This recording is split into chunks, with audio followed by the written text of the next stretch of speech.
Chapter 6, A Peanut Butter Sandwich. I told you to be careful, scolded Keith.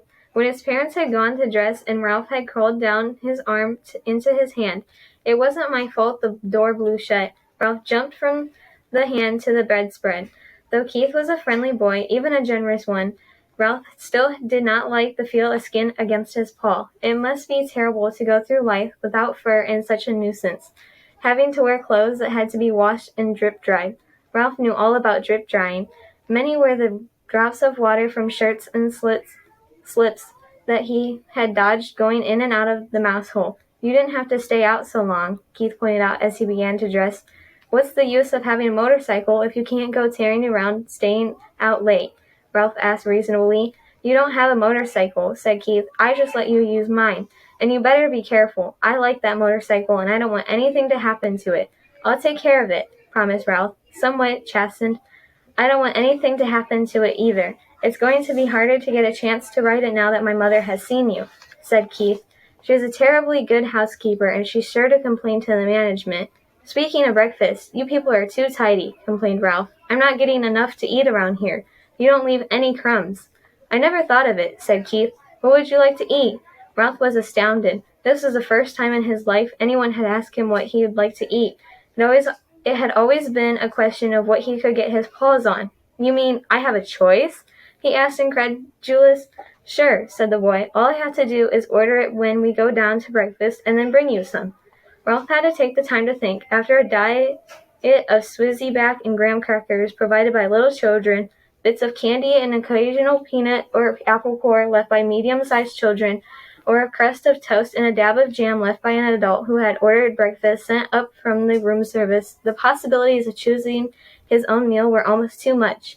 I know what I'd like, Ralph said at last, but I don't know what you'd call it. Once, some people who said they were almost out of money stayed in these rooms. They had 4 children, all of them hungry, and they couldn't afford to go to the dining room, so they got some bread and spread it with something brown out of a jar and put some more bread on top of that.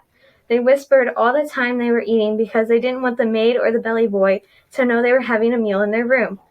Afterwards, they all got down on their hands and knees and picked up every single crumb on the carpet so no one would guess that they had eaten in their rooms.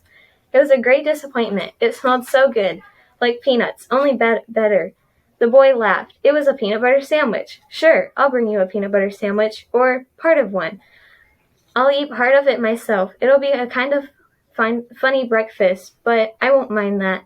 Where will you leave it? Asked Ralph. Keith thought for a minute.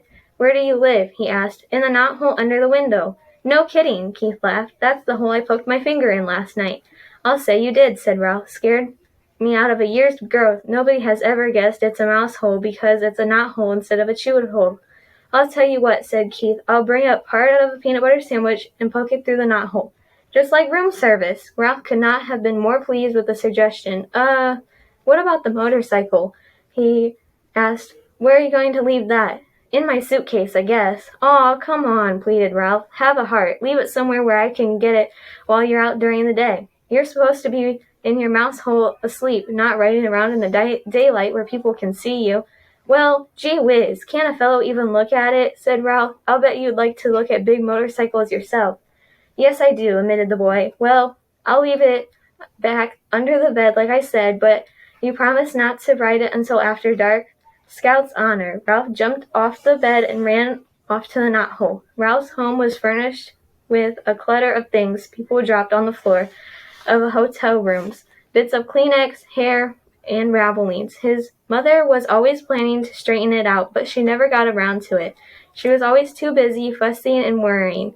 Now, as Ralph expected, she was dividing rye crumbs among his squeaky bunch of little brothers and sisters while she waited to scold him. Ralph, if I had told you once, I'd believe you 1,000 times, she began. Guess what? Interrupted Ralph in an attempt to change the subject. Somebody in 215 is going to bring us a real peanut butter sandwich.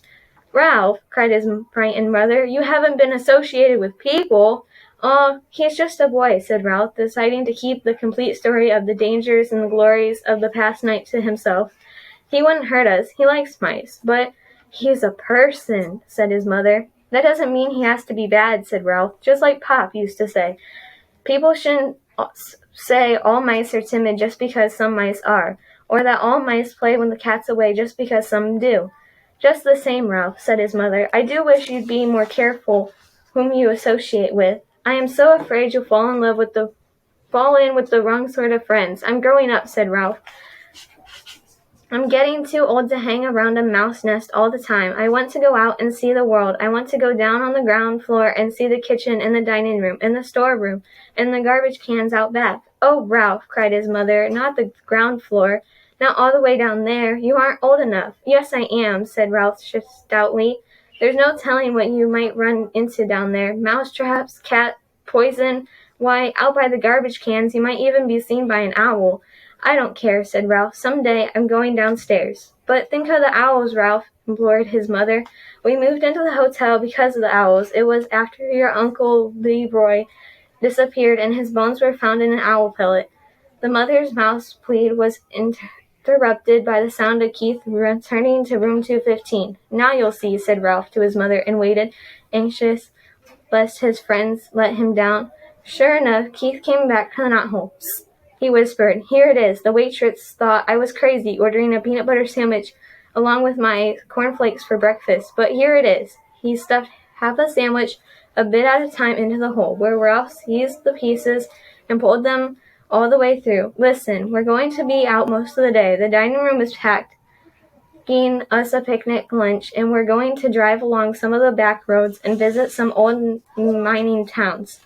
Thanks a lot, Ralph managed to say, with his mouth watering. Have fun. See you tonight, said Keith. Have a good day's sleep.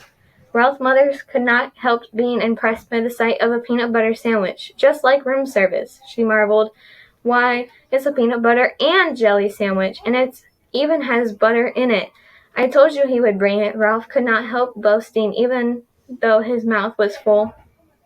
After sharing his feast with his squeaky little brothers and sisters, all of whom had trouble with peanut butter sticking to their teeth, Ralph curled up on a heap of shredded Kleenex and took a good long nap. When he awoke, refreshed, his first thought was of the motorcycle. He wondered if Keith really had remembered to leave it under the bed. He yawned and stretched and left by the way of the knothole. Room 215 was just as Ralph had last seen it.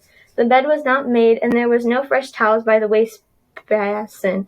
Ralph ducked under the sheets and blankets that had tumbled off one side of the bed, and there in the dim light he caught the gleam of chromium exhaust pipes. Keith had trusted him after all. He walked across the carpet and took hold of the hand grips once more. They felt just right in his paws, and he longed to be off, speeding around the threadbare spots of the carpet. But a promise was a promise. Keith had kept his promise about the peanut butter sandwich. Ralph would have to keep his about not riding the motorcycle in the daytime. He tried to satisfy himself by walking around the motorcycle in the dim light under the bed, admiring all over the sleek design of the machine. Ralph was lost in admiration and daydreams of speed and power when suddenly the door opened and the maid entered. It was too late to make a dash for the mouse hole. The maid stripped the blankets and sheets from the bed, shedding unwelcome light on Ralph and the motorcycle. Her feet in white sneakers moved lightly as she gathered up the sheets and pillowcases and towels and dropped them with a soft plop beside the open door. The next thing Ralph knew, he was hearing familiar and dreaded footsteps coming down the hall, steps he had learned to fear when he was a tiny mouse. It was the head housekeeper, the woman who was in charge of all the maids in the hotel. He recognized her steps, and he recognized her shoes, stout, sensible black Oxfords. Nothing was ever clean enough for the head housekeeper, and Ralph's whole family lived in a dreadless. She discovered their mouse hole. Now he held his breath, hoping she would go on down the hall, but no. She stepped into room 215. Good morning, Marjorie, the mousekeeper spoke crisply to the maid. Be sure you clean 215 and 216 very thoroughly this morning. There has been a complaint from the guests. They suspect mice. Yes, ma'am, said the maid. Look behind all drawers, continued the housekeeper, and in the corner of the closets. Please report any evidence of mice, and be sure you vacuum under the beds. You have been getting careless lately. With that, she walked briskly down the hall. Old grouch, she muttered the maid, as she reached into the hall for something that produced a sound that struck terror into Ralph's heart. It was the clang of vacuum cleaner attachments banging together.